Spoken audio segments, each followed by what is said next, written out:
గత ప్రభుత్వం సకల జనుల సర్వే రిపోర్ట్ ఇప్పటివరకు బయట పెట్టలేదన్నారు విహెచ్. సకల జనుల సర్వే రిపోర్టు ఎక్కడికి పోయిందని కేసీఆర్ ను ప్రశ్నించారు.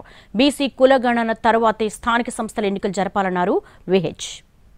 2 months లోపలనే కులగణన రిపోర్ట్ వచ్చేస్తది. దాని ద్వారా పంచాయతీరాజ్ నగరపాలిక బిల్లు కూడా పెట్టగలిగే అవకాశం ఏర్పడుతుంది. కేంద్ర ప్రభుత్వం ఇచ్చే నిధులు కూడా సర్పంచులకు మండల అధ్యక్షులకు ఉపయోగపడుతుంది అనేది నా ఉద్దేశం. ఏదైనా ఇక శుభ సూచకం. కోర్టు కూడా అన్నది 3 months లోపల రిపోర్ట్ రావాలన్నారు. ఇక దీన్ని ఎవడు ఆపలేడు. ఎవరు ఆపాలని ప్రయత్నం చేస్తే వాళ్ళే దెబ్బతింటారు.